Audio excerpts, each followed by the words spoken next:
네, 이어지는 시간은 허반석의 작전 리포트 시간입니다. 증권가 리포트들 분석해 드리는 시간이고요. IR 분석에 신 허반석 전문위원과 함께합니다. 안녕하세요. 네, 안녕하세요. 네, 반갑습니다. 좀 주말이 길었는데 우리 위원님께서는 좀 잘 쉬셨나요?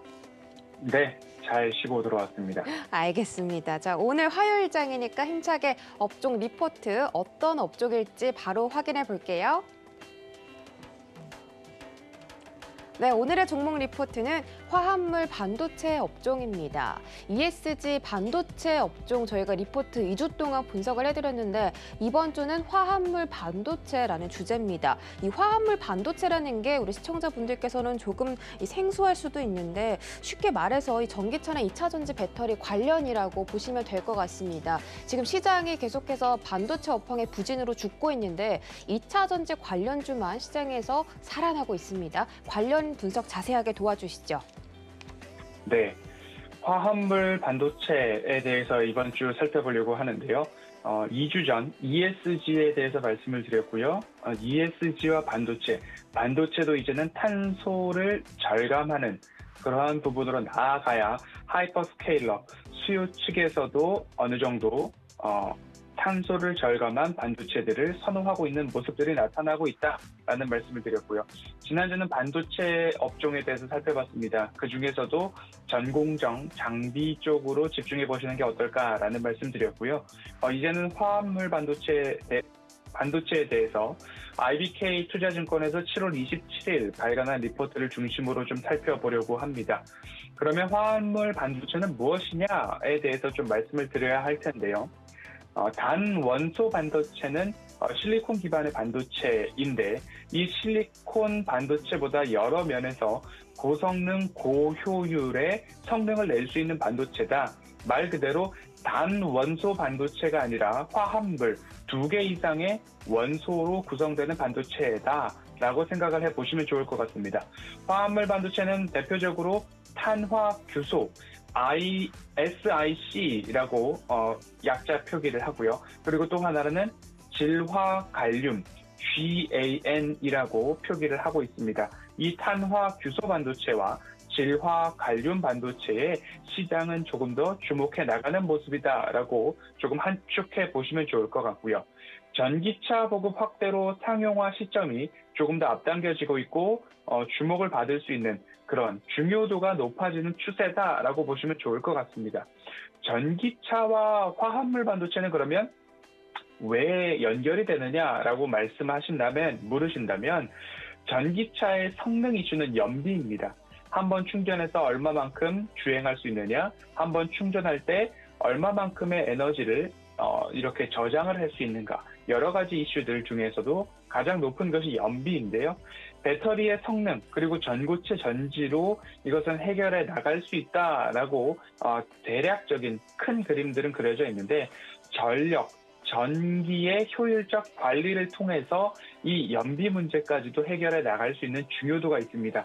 이 화합물 반도체로 배터리에 저장된 에너지를 얼마만큼 효율적으로 활용할 수 있겠는가. 결국 고성능, 고효율 이 이야기를 조금 더 풀어서 설명한다면 동일한 전기 에너지를 가지고 얼마만큼의 연비를 낼 수 있을 것인가, 주행거리를 낼 수 있을 것인가, 화합물 반도체로 전력의 효율적 관리가 가능하고 이 관리를 통해서 연비 개선까지도 이루어 나갈 수 있다라고 이해를 해보시면 좋을 것 같습니다. 그래서 화합물 반도체는 친환경 반도체라고도 부를 수 있는데요. 화합물 반도체의 장점은 앞서 말씀드린 대로 고성능, 고효율, 그리고 저발열, 발열이 적다라는 이야기죠. 그리고 기존 반도체보다 더 적은 크기가 화합물 반도체의 장점이라고 볼 수 있을 것 같습니다.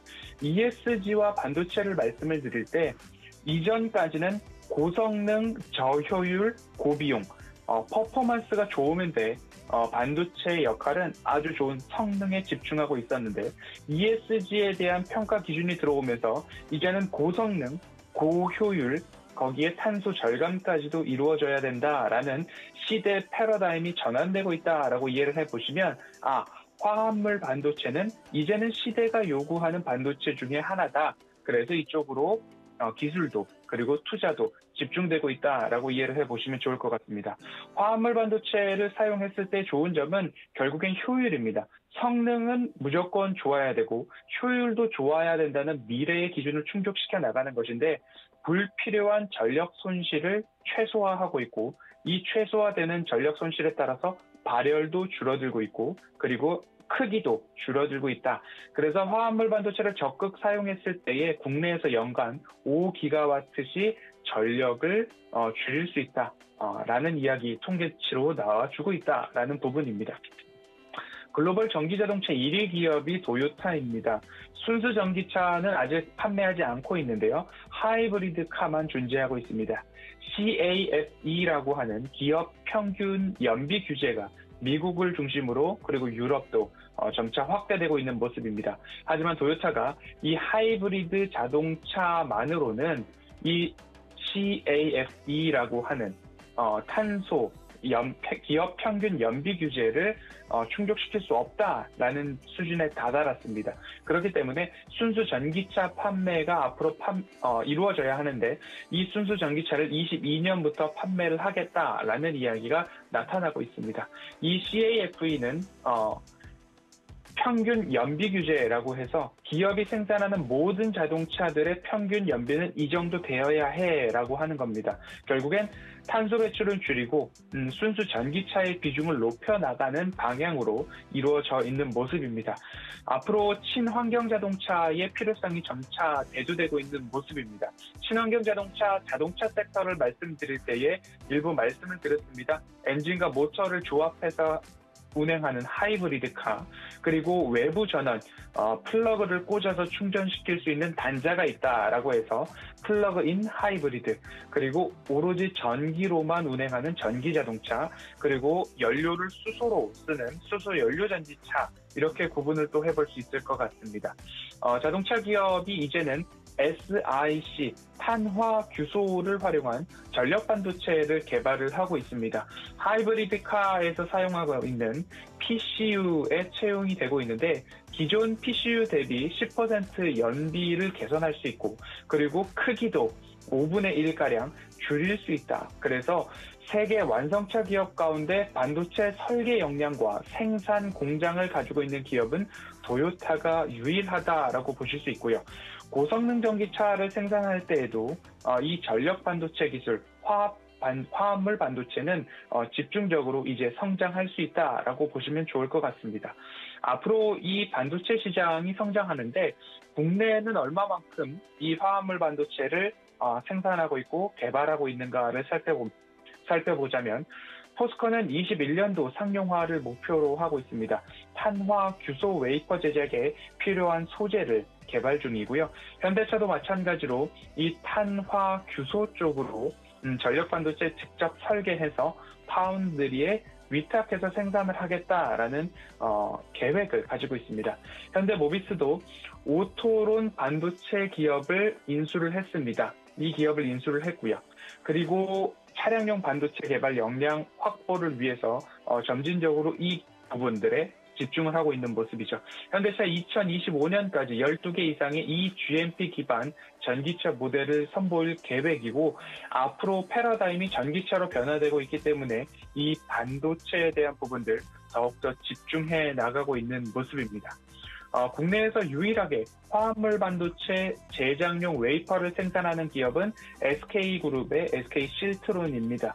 글로벌 4위 웨이퍼 제공 기업이라고 보시면 좋을 것 같고요. 듀폰사로부터 탄화규소 웨이퍼 사업부를 인수했습니다. 그리고 또 한 가지 기업을 살펴본다라고 한다면 RFHIC를 들 수 있을 텐데요. 이 RFHIC는 SK실트론과의 조인트 벤처 합작법인을 설립을 했고 산업통상자원부와 국방부가 발주한 X밴드 질화 갈륨 반도체 직접 회로 국산화 과제 중 하나를 따내서 현재 연구 중입니다. RFHIC, SK실트론, ETRI라고 하는 한국전자통신연구원 그리고 LIG 넥스원이 이 X밴드 반도체 국산화 사업에 참여를 하고 있다라고 보시면 좋을 것 같습니다. 정부 지원을 받고 있는 부분들이 있고 그리고 정부도 지원하고 여러 기업들도 전기 자동차 그리고 5G, 6G 통신망 구축에도 상용화를 기대하고 있는 모습입니다. 이 전력 반도체의 핵심 기술과 핵심 소재와 응용 기술은 앞서서 말씀드렸던 탄화 규소, 실리콘 카바이드라고 하는 상용화 단계에 있는데 전기차, 태양광, 신재생에너지 인버터에 활용이 가능하고 고전압에서도 버틸 수 있는 전력 변화 효율이 우수하다라고 이 SiC 탄화 규소를 보시면 좋겠고요.